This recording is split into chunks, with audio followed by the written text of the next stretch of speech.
Goeienaand en welkom by Perspektief.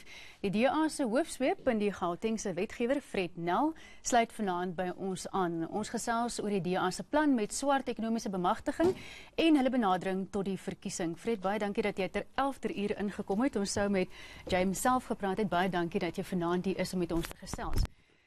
Ek dink daar is baie verwarring. Verduidelik vir ons in 'n neutedop, wat is dit wat die DA sê? Want laas jaar het Mmusi Maimane gesê, partyleier, dat hulle veranderinge gemaak in die BEE-beleid en verlede week is dit beamoen. Wat is dit wat die DA hiermee sê? Wel, wat die DA sê is dat ons wil graag 'n verandering inbring in terme van swart ekonomiese bemagtiging in die land.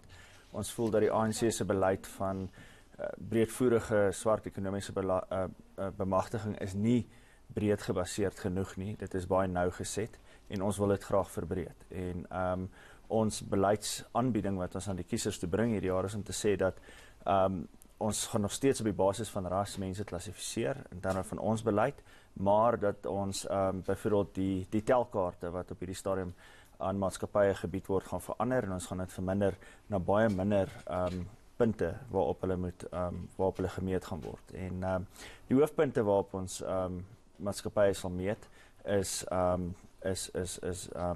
aandeelhoudingsskemas binne vir hulle werknemers. Die tweede ene is die opvoeding en die opleiding van hulle werkers.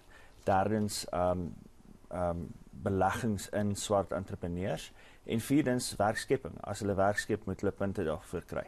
En ons sê net op hierdie 4 basisse wil ons maatskappye meet en hierdie uitkomste moet vir hulle gegee word om teen 'n sekere tyd te bereik en nie soos 'n tans dat hulle jaarlikse puntestate moet instuur om aangemeet te word.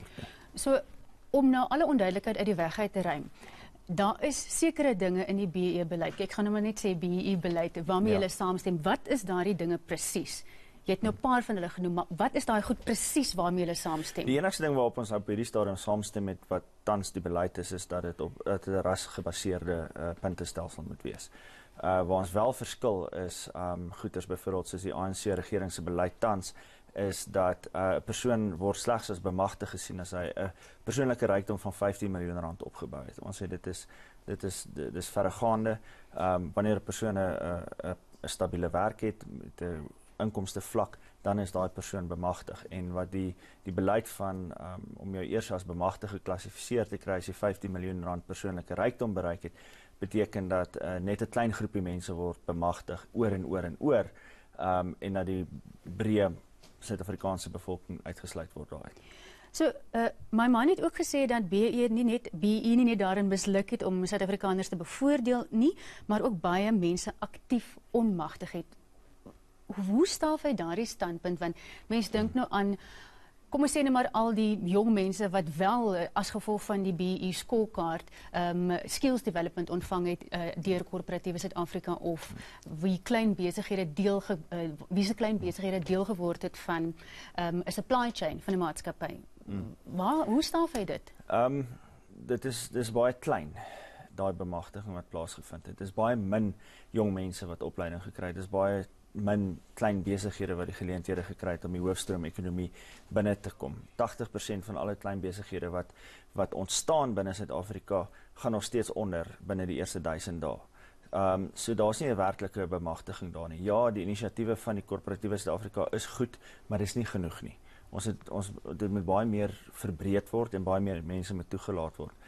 Die blote feit dat jy 'n opleiding kry, gaan nie vir jou werksgeleentheid waarborg nie.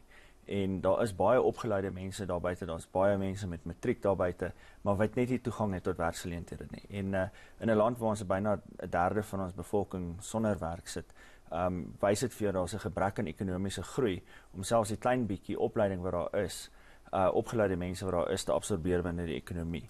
Maar die opleiding wat ons het tans in terme van die skoolstelsel, die tersiêre onderrig en so aan, dit is net nie genoeg nie en die kwaliteit daarvan is swak. Nou, julle sê julle gaan die telkaarte byvoorbeeld afskaf, nie. Maar dink jy ons sou so ver gekom het met transformasie as dit nie vir daai telkaarte was nie, dat legislation of wetgewing het maar 'n bietjie maatskappye gedwing in die rigting en wat lanktand kou aan hierdie transformasie agenda? Ek dink nie so nie. Ek dink die telkaarte het juis swart bemagtiging binne Suid-Afrika geknou. Dit het net 'n klein groepie mense bevoordeel, mense wat deur Luthuli huis goedgekeur is, wat as aandeelhouers binne maatskappye toegelaat is en op hulle rade te mag sit ensovoorts. So dit wat daai breë basis is nooit geskep nie. En ons sou nie met 'n 30% werkloosheidssyfer gesit het as daai breë basis daar was nie. Ons sou nie met so groot behoefte na swart bemagtiging gesit het as daai breë basis geskep was nie, en dit is net nie gedoen nie. Maar mense moet ook nou verstaan dat jy praat nou van Luthuli, so jy praat van 'n baie klein elite wat dan nou voordeel getrek het uit die BE wetgewing soos wat hy nou is. Maar soos wat ek vir ewen daarna verwys het, daar is so baie ander mense wat toegang gekry het tot geleenthede en wat dit nie sou gehad het nie as dit nie vir BE wetgewing was nie. So wat jy sê is dit is nie genoeg nie en julle kan dit beter en anders doen. Absoluut. Ek dink as jy kyk na die persentasie mense wat toegang gekry het tot ons ekonomie, dis 'n baie klein persentasie. Dis regtig waar die elite wat bevoordeel is hier uit. Die persoon wat in Soshanguve Noord groot geword het of in Winterveld daar so skool gegaan het, kry net nie daai geleenthede om 'n tersiêre onderrig te kry, om 'n ordentlike werk te kry, om op bestuursvlak, middelbestuursvlak bevorder te word en dan in die maatskappy op te gaan nie. Dit is werklik waar net 'n klein opgeleide groepie mense wat daai geleenthede het. En as ons nie daai basis van geleenthede verbreek nie, gaan ons nie die rug breek van swart ekonomiese bemagtiging binne Suid-Afrika nie.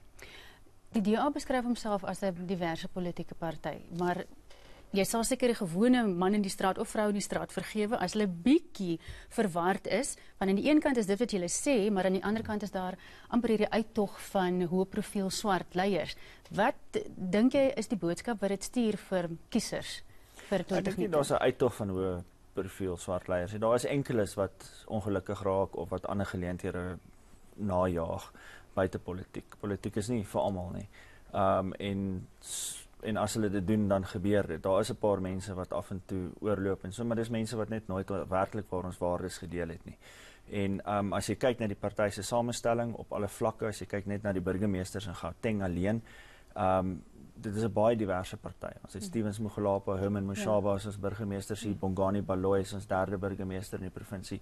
Ons het ongelooflike rykdom van diversiteit binne die party. En as mense moet maar net mooi kyk, dit is daar en ons stoor dit altyd na vore. Ja, dit is dalk waar, maar as 'n mens nou dink aan dit wat jy genoem het burgemeesters, dit klink ook maar na net die elite. Hoe lyk die res van die party? Dis die eerste deel van die vraag, maar die tweede deel vir my is, jy weet, perception is reality. Die persepsie is maar nog daar buite. So wat dink jy is dit dan wat die DA dalk verkeerd doen? Wel, miskien is dit 'n gebrek aan kommunikasie, miskien is dit om toegelaat te word dat ander mense persepsie rondom ons bou en dat ons dit nie sterk genoeg vir onsself doen nie. Maar as ek kyk na my kollegas binne die party, as ek kyk na ons parlementêre banke, as ek kyk na die wetgewerbanke, as ek kyk na al die raadslede binne die party, binne ons provinsie, buite ons provinsie, dit is 'n ongelooflike diverse party. Ek dink nie jy gaan daai diversiteit binne enige ander party binne Suid-Afrika sien, in enige van die wetgewende gesagte nie. Die burgemeester vraag? Wel, die burgemeesters is mense wat deur die party kom. Stevens Mogolapa is 'n ou pel vir my. Ek en hy het saam in studentepolitiek groot geword en ons is saam deur die party gegaan. Herman Mashaba is 'n entrepreneur wat sy eie rykdom gebou het en hy's burgemeester, maar 'n ou se Stevens het sy pad oopgewerk. Bongani Baloyi presies dieselfde. Het 'n lid geword van die party, deur ons opleiding gegaan, homself opgewerk binne die party en nou is hy burgemeester. So dit is, ons ontwikkel ongelooflik baie van ons eie leierskap binne die party om ons eie diversiteit te bevorder. En dit kom terug na ons swart ekonomiese beleid, 'n bemagtigingsbeleid waar ons sê jy moet belegging maak in jou eie werknemers en jou eie basis binne jou maatskappy en so doen ons dit ook binne ons eie organisasie. Fred, een sin oor die DA se BE beleid. Ja, nee. Die DA se swart bemagtigingsbeleid is regtig daarso om 'n breedvoerige swart ekonomiese bemagtiging mee te bring en nie 'n nougesette bemagtiging soos die ANC nie. En waar mense wil hê dat geleenthede versprei moet word en dat almal gelyke toegang tot geleenthede moet hê in die land, dan stem hulle vir die Demokratiese Alliansie. Dit was Fred Nel van die DA, bly ingeskakel. Nuusdag Perspektief gaan net hierna voort.